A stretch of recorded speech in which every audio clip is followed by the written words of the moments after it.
Morning friends. Next നമുക്ക് പഠിക്കാനുള്ളത് nutrition for self and ഫാമിലിയാണ് നമ്മുടെ 3rd chapter.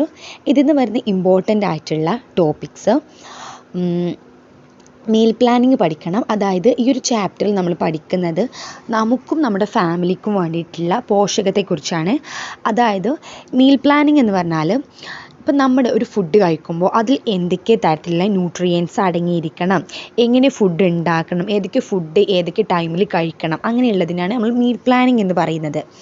Importance of meal planning important ആയിട്ടുള്ള ടോപ്പിക്കാണ്. അതുപോലെ തന്നെ ഫാക്ടേഴ്സ് എഫക്റ്റിംഗ് മീൽ പ്ലാനിങ്ങിൻ്റെ ഫാക്ടേഴ്സ് ഇമ്പോർട്ടൻ്റ് ആണ്. അതുപോലെ തന്നെ അതിൻ്റെ പ്രിൻസിപ്പിളും എന്താണ്, ഇമ്പോർട്ടൻ്റ് ആണ്. ഇമ്പോർട്ടൻസ് ഓഫ് മീൽ പ്ലാനിങ്ങിൽ നിങ്ങളൊരു 4 പോയിൻ്റ് എന്ത് ചെയ്യണം, നിർബന്ധമായിട്ട് പഠിക്കണം. ഏറ്റവും സിമ്പിളായിട്ടുള്ളൊരു 4 പോയിൻ്റ് പഠിച്ചാൽ മതി. Make the food for economical. Food എന്താണ്, കൂടുതൽ എക്കണോമിക്കലാണ്. അതുപോലെ തന്നെ നമുക്ക് എന്ത് ചെയ്യാൻ പറ്റും, save energy, time and money. എനർജിയും ടൈമും മണിയൊക്കെ എന്ത് ചെയ്യാൻ പറ്റും, സേവ് ചെയ്യാൻ പറ്റും. അതുപോലെ തന്നെ serve well planned and attractive means. നമുക്ക് എന്ത് ചെയ്യാം, നല്ല പ്ലാനിങ്ങോട് കൂടിയിട്ട് ഫുഡ് സെർവ് ചെയ്യാം. അതുപോലെ തന്നെ അട്രാക്റ്റീവ് മീൽസ് നമുക്ക് എന്ത് ചെയ്യാം, പ്രിപ്പയർ ചെയ്യാം.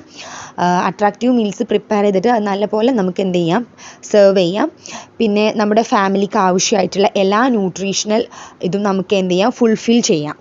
അപ്പോൾ അതാണ് ഇമ്പോർട്ടൻസ് ഓഫ് മീലിങ്ങിൽ പറയുന്നത്. പിന്നെ പ്രിൻസിപ്പിൾ ഓഫ് മീൽ പ്ലാനിങ്. ഒരു 6 പ്രിൻസിപ്പിൾ എന്ത് ചെയ്തിട്ടുണ്ട്, കൊടുത്തിട്ടുണ്ട്. അതിൽ എന്താണ് നമ്മുടെ പ്രിൻസിപ്പിൾ പറയുന്നത്, ടു ബ്രിങ് ന്യൂട്രീഷണൽ വാല്യൂ. നമ്മുടെ ഫുഡിൽ എന്ത് ചെയ്യുക, ന്യൂട്രീഷണൽ വാല്യൂ, ന്യൂട്രിയൻ്റ് അടങ്ങിയിട്ടുള്ള ഫുഡ് വേണം നമ്മൾ എന്ത് ചെയ്യാൻ, എല്ലാവർക്കും സെർവ് ചെയ്യാൻ വേണ്ടിയിട്ട്. പിന്നെ ഓരോ ആളുകൾക്കും ഓരോ തരത്തിലുള്ള ന്യൂട്രീഷനാണ് വേണ്ടിയിട്ടുള്ളത്. ഇൻഫാൻസിന് വേണ്ടിയിട്ടുള്ള ന്യൂട്രീഷന്, അഡോളസെൻറ്റിന് വേണ്ടി ന്യൂട്രീഷന്, അതുപോലെ തന്നെ ഓൾഡ് പേഴ്സൺസിന് വേണ്ടിയിട്ടുള്ള ന്യൂട്രീഷന്, ഓരോ ആൾക്കാർക്കും വ്യത്യസ്തമായിട്ടുള്ള പോഷകമാണ് ആവശ്യം. സോ നമ്മൾ ഉണ്ടാക്കുന്ന ഫുഡിൽ എന്ത് ചെയ്യണം, ഈ ന്യൂട്രിയൻസ് ഒക്കെ അടങ്ങിയിരിക്കണം. അതാണ് ഒന്നാമത്തെ പ്രിൻസിപ്പിൾ. രണ്ടാമത്തെ പ്രിൻസിപ്പിളായിട്ട് പറയുന്നത് to consider personal preference and food habit. ഓരോ ആൾക്കാർക്കും ഓരോ തരത്തിലുള്ള ഫുഡായിരിക്കും ഇഷ്ടം, ഓരോ തരത്തിലുള്ള ഫുഡ് ഹാബിറ്റ്സ് ആയിരിക്കും. സോ എല്ലാവർക്കും അടങ്ങിയിട്ടുള്ള ഫുഡ് എന്ത് ചെയ്യണം, നമ്മൾ പ്രിപ്പയർ ചെയ്യണം. ഇപ്പോൾ എന്താ സഹോദരന്മാർക്കൊക്കെ വ്യത്യസ്ത തരത്തിലുള്ള ഫുഡായിരിക്കും ഫാമിലിയിൽ ഇഷ്ടം ഉണ്ടാവുക. സോ അവർക്ക് ഇഷ്ടം എങ്ങനത്തെ ഫുഡാണോ അങ്ങനെയുള്ള ഫുഡുകൾ വേണം നമ്മൾ എന്ത് ചെയ്യാൻ, മീൽ പ്ലാനിങ്ങിൽ ഉൾപ്പെടുത്താൻ. To bring variety in meals. അതുപോലെ തന്നെ ദിവസവും വ്യത്യസ്ത തരത്തിലുള്ള ഫുഡ് വേണം നമ്മൾ പ്രിപ്പയർ ചെയ്യാൻ. എല്ലാ ദിവസവും ഒരുപോലെയുള്ള ഫുഡാകുമ്പോൾ നമുക്ക് എന്ത് ചെയ്യില്ല, ഇഷ്ടം വരില്ല അല്ലേ. സോ നമ്മുടെ എന്ത് ചെയ്യണം, ഫുഡ് ഓരോ ദിവസവും വ്യത്യസ്തമായിട്ടുള്ള ഫുഡ് വേണം കഴിക്കാൻ. Selection of food from different food groups. അതുപോലെ തന്നെ നമ്മൾ എന്ത് ചെയ്യണം, വ്യത്യസ്ത ഫുഡ് ഗ്രൂപ്പിൽ നിന്ന് നമ്മൾ എന്ത് ചെയ്യണം, ഫുഡ് സെലക്ട് ചെയ്യണം. Variety in colour combination. Food prepare ചെയ്യുമ്പോൾ എന്ത് ചെയ്യണം, കളർ കോമ്പിനേഷൻ, വ്യത്യസ്ത തരം കളറുള്ള ഫുഡാകുമ്പോൾ നമുക്ക് എന്ത് ചെയ്യാൻ പറ്റും, കൂടുതൽ ഫുഡിനോട് ഒരു അട്രാക്ഷൻ തോന്നും. സോ അങ്ങനെയുള്ള ഫുഡുകൾ നിങ്ങൾ പ്രിപ്പയർ ചെയ്യാൻ വേണ്ടി ശ്രമിക്കുക. Variety in texture. ഫുഡിൻ്റെ ടെക്സ്ചറിൽ വെറൈറ്റി കൊണ്ടുവരിക. Variety in taste and flavour. അതുപോലെ തന്നെ ഫുഡിൻ്റെ ടേസ്റ്റിലും ഫ്ലേവറിലൊക്കെ വെറൈറ്റി കൊണ്ടുവരിക. Variety in method of cooking. നമ്മൾ കുക്ക് ചെയ്യുന്ന മെത്തേഡിൽ വെറൈറ്റി കൊണ്ടുവരിക. ഇങ്ങനെയൊക്കെ ചെയ്താൽ നമുക്ക് എന്ത് ചെയ്യാൻ പറ്റും, ഫുഡ് നല്ല നിലയിൽ നമുക്ക് എന്ത് ചെയ്യാൻ പറ്റും, കഴിക്കാൻ വേണ്ടി സാധിക്കും. അങ്ങനെയൊക്കെ പ്രിപ്പയർ ചെയ്താൽ നമുക്ക് എന്ത് കിട്ടും, ടു പ്രൊവൈഡ് സാറ്റിറ്റി വാല്യൂ. നമുക്ക് ഒരു സാറ്റിഫിക്കേഷൻ കിട്ടും. ഈ ഒരു ഫുഡ് നമ്മൾ നല്ല പോലെ കഴിച്ചു, വയറ് നിറഞ്ഞു, നമ്മുടെ വിശപ്പ് അടങ്ങി എന്നൊക്കെയുള്ളൊരു സാറ്റിസ്ഫാക്ഷൻ നമുക്ക് എന്ത് ചെയ്യാൻ കിട്ടും. അതുപോലെ തന്നെ to save time and energy money. നമുക്ക് എന്ത് ചെയ്യാൻ പറ്റും, നമ്മുടെ ടൈമും എനർജി മണിയൊക്കെ ഇങ്ങനെയൊരു പ്രിൻസിപ്പിളോട് നമ്മൾ ഫുഡ് പ്രിപ്പയർ ചെയ്താൽ നമുക്ക് എന്ത് ചെയ്യാൻ പറ്റും, സേവ് ചെയ്യാൻ വേണ്ടി സാധിക്കും. So importance of meal planning important ആണ്. പ്രിൻസിപ്പിൾ ഓഫ് മീൽ പ്ലാനിങ് എന്താണ്, ഇമ്പോർട്ടൻ്റ് ആണ്. ഈ മെയിനായിട്ടുള്ള ഇതുണ്ടല്ലോ, to bring nutritional value, to consider personal preference and food habit, to bring variety in meals, selection of food from different groups. ഇങ്ങനെയുള്ള main പോയിന്റുകൾ നിങ്ങൾ നിർബന്ധമായിട്ട് പഠിക്കാം. എന്നിട്ട് നിങ്ങൾ എന്ത് ചെയ്യുക, അതിൽ നിന്ന് നിങ്ങൾക്ക് എന്താണോ മനസ്സിലായതെന്ന് ഒരു 2 സെൻറ്റൻസിൽ എഴുതാം. ഓക്കെ, അപ്പോൾ principle of meal planning okay. പിന്നെ അടുത്തത് factors affecting meal planning. Meal പ്ലാനിങ്ങിനെ എഫക്റ്റ് ചെയ്യുന്ന കുറച്ച് ഫാക്ടേഴ്സ് ഉണ്ട്. എക്കണോമിക്കൽ ഫാക്ടേഴ്സ് ഉണ്ട്, എക്കണോമിക്കൽ ഫാക്ടേഴ്സ് ഉണ്ട്, അതുപോലെ തന്നെ size and composition of family, നമ്മുടെ ഫാമിലിയുടെ വലുപ്പവും അതിൻ്റെ കമ്പോസിഷനൊക്കെ അനുസരിച്ച് ഫാമിലിയുടെ ഘടനയൊക്കെ അനുസരിച്ച് വേണം നമ്മൾ എന്ത് ചെയ്യാൻ, മീൽ പ്ലാൻ ചെയ്യാൻ വേണ്ടിയിട്ട്. എക്കണോമിക്കൽ ഫാക്ടേഴ്സ് എന്ന് പറഞ്ഞാൽ ചില ഫുഡ് എന്താകും കൂടുതൽ എക്സ്പെൻസ് ആയിരിക്കും, ചില ഫുഡ് എന്താണ് അത്യാവശ്യം എക്സ്പെൻസ് ഇല്ലാത്ത ഫുഡുകളും ഉണ്ടാവും. സോ അതൊക്കെ നമ്മുടെ ഫുഡ് മനസ്സിലാക്കിയിട്ട് വേണം നമ്മൾ ഫുഡ് പ്രിപ്പയർ ചെയ്യാൻ വേണ്ടിയിട്ട്. ഇവിടെ കൊടുത്തിട്ടുണ്ട്, in place of expensive cereals like rice and wheat use low cost cereals like ragi, jowar, barley. അതായത് എക്സ്പെൻസീവ് ഫുഡ് ഒഴിവാക്കി നമ്മൾ എന്ത് ചെയ്യുക, ലോ കോസ്റ്റ് ഉള്ള സെറൽസും റാഗിയും ഒക്കെ എന്ത് ചെയ്യുക, യൂസ് ചെയ്യുക. Use seasonal and locally produced fruits and vegetables, നമ്മുടെ ലൊക്കാലിറ്റിയിൽ അവൈലബിൾ ആയിട്ടുള്ള ഫ്രൂട്ട്സും വെജിറ്റബിൾസും ഒക്കെ നമ്മൾ എന്ത് ചെയ്യുക, ഉപയോഗിക്കുക. ഇതൊക്കെയാണ് എന്തിൽ പറയുന്നത്, എക്കണോമിക് ഫാക്ടേഴ്സിൽ പറയുന്നത്. പിന്നെ size and composition of family, നമ്മുടെ ഫാമിലിയുടെ വലുപ്പവും ഘടനയൊക്കെയാണ്. അതായത് നമ്മുടെ ചില ഫാമിലിയിൽ എന്താണ് ആളുകൾ കൂടുതലായിരിക്കും, ചില ഫാമിലിയിൽ കുറഞ്ഞ മെമ്പേഴ്സ് ഉള്ളൂ. അപ്പോൾ കൂടുതൽ മെമ്പേഴ്സ് ഉള്ള ആളുകൾക്ക് എന്താണ് കൂടുതലായിട്ട് നമ്മൾ എന്ത് ചെയ്യണം, മീൽ പ്ലാൻ ചെയ്യണം. കാരണം എല്ലാവർക്കും എന്ത് ചെയ്യണം, ഫുഡ് എത്തണം. സോ അവിടെയൊക്കെ എന്താണ് മീൽ പ്ലാനിങ്ങിന് വളരെയധികം ഇമ്പോർട്ടൻ്റ് ഉണ്ട്. ഓക്കെ, പിന്നെ ഫാമിലിയിലുള്ള ആളുകളുടെ വയസ്സ്, അവിടെ വർക്ക് ചെയ്യുന്ന ആളുകളുടെ, അവിടെ ജീവിച്ചിരിക്കുന്ന ആളുകളുടെ ജോലി, ഇതൊക്കെ എന്താണ് ഒരു ഫാമിലി കമ്പോസിഷനിൽ ഉൾപ്പെട്ടതാണ്. പിന്നെ സീസൺ, കാലാവസ്ഥ മാറുന്തോറും നമ്മുടെ മീൽ പ്ലാനിങ്ങിൽ ചേഞ്ച് കൊണ്ടുവരണം. കാരണം ഓരോ സീസണിലും ഓരോ തരത്തിലുള്ള ഫുഡാണ് നമ്മൾ എന്ത് ചെയ്യേണ്ടത്, കഴിക്കേണ്ടത്. ഓക്കെ, ഇപ്പോൾ വിൻ്റർ സീസണിലാണെങ്കിൽ നമ്മൾ എങ്ങനത്തെ ഫുഡ് കഴിക്കണം, cool drinks like lemon juice, buttermilk, ice creams etcetera are released in സമ്മറിൽ റിലീസ് ചെയ്യുന്നു. And hot drinks like tea, coffee, high calorie foods like peanut ഒക്കെ നമ്മൾ എന്ത് ചെയ്യുന്നു, വിൻ്റർ സീസണിൽ കഴിക്കുന്നു. സോ സീസൺ അനുസരിച്ച് നമ്മുടെ ഫുഡിലുള്ള മീൽ പ്ലാനിങ് എന്ത് ചെയ്യണം, ചേഞ്ച് ചെയ്യണം. ഫുഡ് അവൈലബിലിറ്റി, നമ്മുടെ ഫുഡ് അവൈലബിലിറ്റി, നമുക്ക് അവൈലബിൾ ആയിട്ടുള്ള ഫുഡ് വേണം നമ്മൾ എന്ത് ചെയ്യാൻ, മീൽ പ്ലാനിങ്ങിൽ ഉൾപ്പെടുത്താൻ വേണ്ടിയിട്ട്. ഓക്കെ, ചില സീസണിൽ മാംഗോ, വാട്ടർ മെലോണൊക്കെ എന്ത് ചെയ്യുന്നു, നല്ലോണം കിട്ടുന്നു. സോ നമ്മൾ എന്ത് ചെയ്യണം, ആ ഫുഡുകൾ ആ സീസണിൽ നല്ലോണം നമ്മൾ എന്ത് ചെയ്യണം, മീൽ പ്ലാനിങ്ങിൽ ഉൾപ്പെടുത്തണം. ഫുഡ് അക്സെപ്റ്റൻസ്, ഫുഡ് എന്തെങ്കിലും നമ്മൾ അക്സെപ്റ്റ് ചെയ്യണം. Traditional and religious religious belief, food habits, life സ്റ്റൈലൊക്കെ എന്താണ് ഈ ഒരു ഫുഡിനെ, മീൽ പ്ലാനിങ്ങിനെ എഫക്റ്റ് ചെയ്യുന്ന ഫാക്ടേഴ്സാണ്. സോ ലൈഫ് സ്റ്റൈൽ, നമ്മൾക്ക് ഓരോരുത്തർക്കും ഓരോ തരത്തിലുള്ള ലൈഫ് സ്റ്റൈലായിരിക്കും. സോ നമ്മൾ മീൽ പ്ലാൻ ചെയ്യുമ്പോൾ ഇതൊക്കെ ഇതാക്കണം. ന്യൂട്രീഷണൽ ഡെഫിഷ്യൻസി ഇല്ലാത്ത ഫുഡ് വേണം നമ്മളെപ്പോഴും സെലക്ട് ചെയ്യാൻ വേണ്ടിയിട്ട്. Availability of time, energy, labour saving deficiency, ഇതിലേതെങ്കിലുമൊക്കെ ഒരു 3-4 നിങ്ങൾ എന്ത് ചെയ്യുക, മസ്റ്റായിട്ട് പഠിക്കുക. അതെല്ലാം പാടും പഠിക്കണമെന്നില്ല, ഒരു 4-5 പഠിക്കുക. Factors influencing selection of food, ഞാൻ പറഞ്ഞല്ലോ ഇതിൽ ഈ ഫാക്ടേഴ്സ് എഫക്റ്റിംഗ് ഫുഡിൽ നിങ്ങൾ ഫുഡ് അവൈലബിലിറ്റി, സീസണ്, അതുപോലെ തന്നെ ഫാമിലി കമ്പോസിഷന്, പിന്നെ size and composition of family, economic factor, ഇങ്ങനെ ഒരു 5 നിങ്ങൾ എന്ത് ചെയ്യുക, പഠിച്ചു വെക്കുക. അത് എന്നിട്ട് എന്ത് ചെയ്യുക, ഒരു 2-3-4 സെൻറ്റൻസിൽ അത് എക്സ്പ്ലെയിൻ ചെയ്യും വേണം. ഓക്കെ, അതാണ് എന്ത് factors affecting meal planning. Principles of meal planning പറഞ്ഞു, ഇമ്പോർട്ടൻസ് ഓഫ് മീൽ പ്ലാനിങ്ങും പറഞ്ഞു.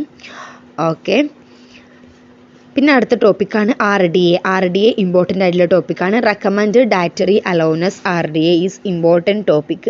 RDAയുടെ ഫുൾ ഫോം എഴുതാൻ വേണ്ടിയിട്ട് ചോദിക്കും. ICMRൻ്റെ ഫുൾ ഫോം, RDAയുടെ ഫുൾ ഫോം ഈസ് ഇമ്പോർട്ടൻ്റ് ആണ്. To estimate balanced diet, there is a need to know recommended dietary allowance. അതായത് നമ്മളൊരു ബാലൻസ്ഡ് ഡയറ്റ് ഫോളോ ചെയ്യണമെങ്കിൽ നമ്മൾ ഈ റെക്കമെൻഡഡ് ഡയറ്ററി അലൗവൻസ് നമ്മൾ നിർബന്ധമായിട്ടും എന്ത് ചെയ്യണം, അറിഞ്ഞിരിക്കണം. അതായത് ഓരോ ഏജിനും ഏതൊക്കെ തരത്തിലുള്ള ന്യൂട്രിയൻസ് ആണ് ആവശ്യമെന്നാണ് നമ്മുടെ ഈ RDAയിൽ പറഞ്ഞിട്ടുള്ളത്. RDAയുടെ ഒരു ചാർട്ട് ഇതാ ഇവിടെ കൊടുത്തിട്ടുണ്ട്. ഇതിൽ ചില ക്വസ്റ്റ്യൻസ് ഈ RDAന്ന് ക്വസ്റ്റ്യൻസ് വരാറുണ്ട് കേട്ടോ ഈ ചാർട്ടിൽ നിന്ന്. പിന്നെ ICMRൻ്റെ full form, Indian council of medical research, expand ചെയ്യാൻ വേണ്ടിയിട്ട് നിർബന്ധമായിട്ടും വരാവുന്ന ഒരു ക്വസ്റ്റ്യൻ ആണ്. ഈ RDA ഓരോ ആളുകൾക്കും ഓരോ രീതിയിലാണ് ഫുഡ് പ്ലാൻ ചെയ്തിട്ടുള്ളത്. ഓക്കെ, ഇൻഫാൻസിയിൽ എങ്ങനത്തെ ഫുഡാണ് കഴിക്കേണ്ടത്, അതുപോലെ തന്നെ അഡോളസൻസിൽ ഏതൊക്കെ ഫുഡാണ് എത്രത്തോളം വേണം എന്നൊക്കെയാണ് ഈ RDAയിൽ മെയിനായിട്ട് പറയുന്നത്. ഇവിടെ റെഫറൻസ് മാനും റെഫറൻസ് വിമണും ഇത് രണ്ടും ഇമ്പോർട്ടൻ്റ് ആണ്. ഇതിന് രണ്ടിൻ്റെയും ഡിഫറൻസ് എക്സാമിന് ചോദിക്കാറുണ്ട്. റെഫറൻസ് മാൻ എന്ന് പറഞ്ഞാൽ 20 വയസ്സിൻ്റെയും 30 വയസ്സിൻ്റെയും ഇടയിലുള്ള ഏജ് ഗ്രൂപ്പിലെ ആളെ നമ്മൾ റെഫറൻസ് മാൻ എന്ന് പറയുന്നത്. അവർക്ക് 60 കിലോഗ്രാം വെയിറ്റ് വേണം. അതുപോലെ തന്നെ അവർ അസുഖത്തിൽ നിന്നും ഫ്രീ ആയിരിക്കണം, ഫിസിക്കലി ഫിറ്റ് ആയിരിക്കണം, അതുപോലെ തന്നെ അവരെപ്പോഴും ആക്റ്റീവ് ആയിരിക്കണം. പിന്നെ അവർ ദിവസം 8 മണിക്കൂർ എന്ത് ചെയ്യണം, ഉറങ്ങണം. അതുപോലെ തന്നെ അവരുടെ ഒക്കുപേഷനിലൊക്കെ നല്ല ഇൻവോൾവ് ആയിരിക്കണം. അങ്ങനെയുള്ള കാര്യങ്ങളാണ് റെഫറൻസ് മാനിൽ പറയുന്നത്.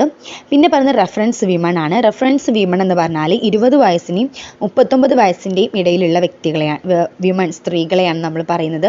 അവർക്ക് 55 കിലോഗ്രാം ഹെൽത്തി വെയിറ്റ് വേണം. അതുപോലെ തന്നെ 8 മണിക്കൂർ അവർ എന്ത് ചെയ്യണം, അവരുടെ ഹൗസ് ഹോൾഡ് വർക്കിൽ എൻഗേജ് ചെയ്യണം. പിന്നെ 4 മുതൽ 6 മണിക്കൂർ വരെ അവരെന്ത് ചെയ്യണം, spend sitting or moving around only light ആക്ടിവിറ്റിയിൽ അവരെന്ത് ചെയ്യണം, ഇരിക്കുകയോ അല്ലെങ്കിൽ എന്തെങ്കിലുമൊക്കെ കാര്യങ്ങൾ ചെയ്യണം. 8 മണിക്കൂർ അവർ കറക്റ്റ് ഉറങ്ങണം. അതുപോലെ തന്നെ 2 hours walking or in active recreation household ഡ്യൂട്ടീസിലോ അല്ലെങ്കിൽ വാക്കിങ്ങിലോ അങ്ങനെ എന്തെങ്കിലുമൊക്കെ ഒരു ഇതിൽ 2 മണിക്കൂർ അവർ സ്പെൻഡ് ചെയ്യണം. ഇതാണ് ഒരു റെഫറൻസ് വിമണിൽ പറയുന്നത്. അപ്പോൾ എന്താണ് ഈ RDA ഓരോ ആളുകൾക്കും ഡെയിലി എത്ര എമൗണ്ട് ന്യൂട്രിയൻസ് വേണം എന്നൊക്കെയാണ് RDAയിൽ മെയിനായിട്ട് എന്ത് ചെയ്യുന്നത്, പറയുന്നത്. ഈ RDAയിൽ റെഫറൻസ് മാനും റെഫറൻസ് വിമണും ഇത് രണ്ടും എന്ത് ചെയ്യണം, മസ്റ്റായിട്ട് പഠിക്കണം. ഡിഫറൻസ് ചോദിക്കാം. അതുപോലെ തന്നെ ഒരു നോർമൽ ഇവിടെ അഡൽറ്റിൻ്റെ ബോഡി വെയിറ്റ് ഇവിടെ പറയുന്നുണ്ട് 60 കിലോഗ്രാം ആണ്. വിമണിൻ്റെത് എത്രയാണ്, 55 കിലോഗ്രാം ആണ്. അത് ചിലപ്പോൾ 1 മാർക്കിന് ചോദിക്കാം. The protein allowance recommended for adult is dash per kilogram body weight എന്ന് കൊടുക്കാം. അപ്പോൾ എത്ര എഴുതണം, 60 കിലോഗ്രാം അല്ലെങ്കിൽ എന്താണ് 55 കിലോഗ്രാം ആണ് മെന്നിന്. അങ്ങനെ എന്ത് ചെയ്യണം, നിങ്ങൾ എഴുതണം. പിന്നെ ഈ ചാർട്ട് ഉണ്ടല്ലോ, ഈ ചാർട്ടിൽ ഞാൻ പറയുന്ന കാര്യങ്ങൾ നിർബന്ധമായിട്ട് നിങ്ങൾ എന്ത് ചെയ്യണം, പഠിച്ചു പോകണം. മാൻ ഉണ്ടല്ലേ, മാൻ മോഡറേറ്റ് വർക്കിൻ്റെ മാനും പഠിക്കണം, വിമണും പഠിക്കണം. മോഡറേറ്റ് വർക്കുള്ള മാൻ്റെ എനർജി എത്ര വേണം, 2730 എനർജി വേണം. പ്രോട്ടീൻ 60 വേണം. കാൽഷ്യം 600 വേണം. അയേൺ 17 വേണം. ഈ 4 കാര്യങ്ങളും എന്ത് ചെയ്യണം, മോഡറേറ്റ് മാനിൻ്റെ പഠിക്കണം, മോഡറേറ്റ് വിമണിൻ്റെ പഠിക്കണം, അതുപോലെ തന്നെ പ്രഗ്നൻറ്റ് വിമണിൻ്റെ പഠിക്കണം, ലാക്ടേറ്റിംഗ് വിമണിൻ്റെതും നിർബന്ധമായിട്ട് പഠിക്കണം. എക്സാമിന് ഈ 4 ആൾക്കാരും ഇമ്പോർട്ടൻ്റ് ആയിട്ട് ചോദിക്കാവുന്ന ഒരു ക്വസ്റ്റ്യൻ ആണ്. ഇവരുടെ എനർജി, അയേൺ, കാൽഷ്യം, അതുപോലെ തന്നെ പ്രോട്ടീൻ്റെ എത്രയാണെന്ന് ചോദിക്കാറുണ്ട്. സോ ഇവരുടെ 4 പേരുടെ നിങ്ങൾ നിർബന്ധമായിട്ട് എന്ത് ചെയ്യണം, പഠിക്കണം. മോഡറേറ്റ് വുമണിൻ്റെത് എത്രയാണ്, energy 2230, protein 55, calcium 600, iron 21. Next വരുന്നത് പ്രഗ്നൻറ്റ് വുമൺ ആണ്. പ്രഗ്നൻറ്റ് വുമണിന് വേണ്ട എനർജി 350 എനർജി വേണം. പ്രോട്ടീൻ 82.2 വേണം. കാൽഷ്യം 1200 വേണം. അയേൺ 35 വേണം. ലാക്ടേഷൻ 0 to 6 മന്ത് വരെ ഉള്ളത് 600 എനർജി, 77.9 പ്രോട്ടീന്, 1200 കാൽഷ്യം, 25 അയേൺ. ഈ 4 പേരതും നിർബന്ധമായിട്ട് നിങ്ങൾ എന്ത് ചെയ്യണം, പഠിക്കണം. പിന്നെ ബാക്കിയുള്ളതൊക്കെ ജസ്റ്റ് മനസ്സിലാക്കി വെക്കുക. ഇതാണ് ഏറ്റവും ഇമ്പോർട്ടൻ്റ് ആയിട്ട് ചോദിക്കാറുള്ളത്. പിന്നെ വരുന്നത് ലെറ്റസ് ഡിസ്കസ് RDA ബ്രീഫ്ലി. RDAനെ കുറിച്ചിട്ട് ഇവിടെ കുറച്ച് കാര്യങ്ങൾ പറയുന്നുണ്ട്. ഇതിൽ RDAൻ്റെ ഫാക്ടേഴ്സ് എന്ത് ചെയ്യണം, നിർബന്ധമായിട്ട് പഠിക്കണം. Factors affecting RDA is important ആണ്. അതിൽ ഏതെങ്കിലുമൊക്കെ 5 കൊടുത്തിട്ടുണ്ട്. 5ഉം ഇമ്പോർട്ടൻ്റ് ആയിട്ട് നിങ്ങൾ എന്ത് ചെയ്യണം, പഠിക്കണം.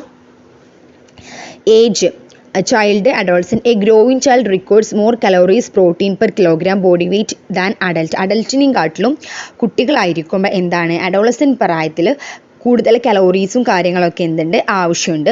സോ അവർക്ക് ഫുഡ് എന്ത് ചെയ്യണം, അതുപോലെ നമ്മൾ പ്ലാൻ ചെയ്യണം. പിന്നെ സെക്സ് മെയിൽ ഫീമെയിലാണ് കൊടുത്തിട്ടുള്ളത്. Girls require more iron than boys the one of the menarche. അതായത് മെൻസ്ട്രൽ പീരീഡ് ഉണ്ടല്ലോ, ഗേൾസിന് മെൻസ്ട്രേഷൻ ഉണ്ടാവുമല്ലോ, ആ ഒരു ടൈമിൽ പെൺകുട്ടികൾക്ക് എന്താണ്, ആൺകുട്ടികളെക്കാളും അയേൺ കൂടുതൽ വേണം. പിന്നെ ബോഡി സൈസ് ആൻഡ് ഫ്രെയിം, ഓരോരുത്തരുടെ ബോഡി സൈസിനനുസരിച്ച് a tall well build man needs more calories than small statured man because his larger body surface and greater weight of his bones. അതായത് ഒരു തടിച്ച ഒരാൾക്ക് എന്താണ്, മെലിഞ്ഞൊരാളെക്കാട്ടിലും കൂടുതൽ കലോറീസ് ആവശ്യമുണ്ട്. അവരുടെ ബോഡി സൈസിനെ ഡിപ്പെൻഡ് ചെയ്തിട്ടാണത്. പിന്നെ ഫിസിയോളജിക്കൽ സ്റ്റാറ്റസ്, പ്രഗ്നൻസി ലാക്ടേഷൻ സമയത്ത് എന്താണ്, സാധാരണ ടൈമിനെക്കാട്ടിലും കൂടുതൽ ന്യൂട്രിയൻ്റ് ആവശ്യമുണ്ട്. അപ്പോൾ എന്താണ് അതൊക്കെ മനസ്സിലാക്കിയിട്ടാണ് നമ്മൾ RDA എന്ത് ചെയ്തിട്ടുള്ളത്, പ്രിപ്പയർ ചെയ്തിട്ടുള്ളത്. പിന്നെ ടൈപ്പ് ഓഫ് വർക്ക്, നമ്മൾ ജോലി ചെയ്യുന്ന സ്ഥലം അല്ലെങ്കിൽ ടൈം ഇതിനൊക്കെ റിക്വയർ ചെയ്തിട്ടും നമുക്ക് എന്താണ് കൂടുതൽ ന്യൂട്രിയൻറ്റ്, എനർജി കാര്യങ്ങളൊക്കെ എന്താണ് ആവശ്യമുണ്ട്. ഓക്കെ, അപ്പോൾ ഇതിൽ എന്തൊക്കെ പഠിക്കണം? ഫാക്ടേഴ്സ് എഫക്റ്റിംഗ് RDA ഇമ്പോർട്ടൻ്റ് ആണ്. അതുപോലെ തന്നെ എന്താണ് ഞാൻ പറഞ്ഞ 4 ആളുകളുടെ എനർജി, പ്രോട്ടീൻ, കാൽഷ്യം, അയൺ എന്താണ് നിർബന്ധമായിട്ട് പഠിക്കണം. റെഫറൻസ് വ്യൂമണും റെഫറൻസ് മെന്നും ഡിഫറൻസ് പഠിക്കണം. പിന്നെ RDA ICMRൻ്റെ ഫുൾ ഫോം പഠിക്കണം. അതുപോലെ തന്നെ മീൽ പ്ലാനിങ്ങിൻ്റെ ഇമ്പോർട്ടൻസ്, അതിൻ്റെ ഫാക്ടേഴ്സ്, അതിൻ്റെ ഫാക്ടേഴ്സ് എഫക്റ്റിംഗ് പഠിക്കണം, ഇമ്പോർട്ടൻസ് പഠിക്കണം, പ്രിൻസിപ്പിൾ പഠിക്കണം. പിന്നെ വരുന്നത് ഡയറ്റ് ഡ്യൂറിങ് അഡോളസൻ സമയത്ത് നമ്മൾ എങ്ങനെ ഡയറ്റ് ചെയ്യണം എന്നൊക്കെയാണ്. അതൊക്കെ ജസ്റ്റ് നിങ്ങൾ എന്ത് ചെയ്യുക, ഒന്ന് വായിച്ചു പോവുക. ചിലപ്പോൾ ചോദ്യം വന്നാൽ ആൻസർ ചെയ്യാൻ കഴിയണമല്ലോ. സോ അതൊക്കെ ഒന്ന് വായിച്ചു പോവുക. ഫുഡ് ചോയ്സസ്, അഡോളസൻറ്റിൻ്റെ എന്തെങ്കിലുമൊക്കെ ഒരു കുറച്ച് എന്ത് ചെയ്യുക, വായിച്ച് മനസ്സിലാക്കിയേക്കുക കേട്ടോ. പിന്നെ ഡയറ്റ് ഡ്യൂറിങ് പ്രഗ്നൻസി ചില സമയത്ത് ചോദിക്കാറുണ്ട്, അതൊന്ന് മനസ്സിലാക്കി വെക്കുക. അതുപോലെ തന്നെ ജസ്റ്റ് ഒന്ന് വായിച്ച് മനസ്സിലാക്കി വെച്ചാൽ മതി. നിങ്ങൾക്ക് അറിയുന്ന പോലെ ഒരു 4-5 പോയിൻ്റൊക്കെ എഴുതാം. ഡയറ്റ് ഡ്യൂറിങ് ലാക്ടേഷൻ, ഇത്രേ ഉള്ളൂ. ഇതിൽ ഞാൻ പറഞ്ഞതുണ്ടല്ലോ മീൽ പ്ലാനിങ്, ആ 3 മീൽ പ്ലാനിങ്ങിൻ്റെ ഇമ്പോർട്ടൻസ്, പ്രിൻസിപ്പിൾ, ഫാക്ടേഴ്സ് എഫക്റ്റിങ്, RDAൻ്റെ ഫാക്ടേഴ്സ് എഫക്റ്റിങ്, റെഫറൻസ് വിമണും റെഫറൻസ് മെന്നിൻ്റെ ഡിഫറൻസ്. പിന്നെ അഥവാ 1 മാർക്കിന് എത്ര പ്രോട്ടീൻ വേണമെന്നൊക്കെ ചോദിച്ചാൽ നിങ്ങൾക്ക് ഇതാക്കുന്ന പോലെ എഴുതണം. 1 മാർക്കിനൊക്കെ ഒന്ന് മനസ്സിലാക്കി വെച്ച് പോകണം. അപ്പോൾ ഇത്രയേ ഉള്ളൂ ഈ ഒരു ചാപ്റ്ററിൽ ഇമ്പോർട്ടൻ്റ് ആയിട്ടുള്ളത്. സോ നിങ്ങൾ എന്ത് ചെയ്യുക, നന്നായിട്ട് മനസ്സിലാക്കി പഠിക്കുക. RDAൻ്റെ ഫാക്ടേഴ്സ് ഇമ്പോർട്ടൻ്റ് ആയിട്ട് പഠിക്കുക. അപ്പോൾ ഓക്കെ, എന്തെങ്കിലുമൊക്കെ ഡൗട്ടും കാര്യങ്ങളും ഇനി ഉണ്ടെങ്കിൽ കമൻറ്റിൽ ചോദിക്കുക. Thank you. പിന്നെ നമ്മുടെ ചാനലൊന്ന് മാക്സിമം സപ്പോർട്ട് ചെയ്യുക, സബ്സ്ക്രൈബ് ചെയ്യുക, ഷെയർ ചെയ്യുക, ലൈക്ക് ചെയ്യുക. Okay, thank you.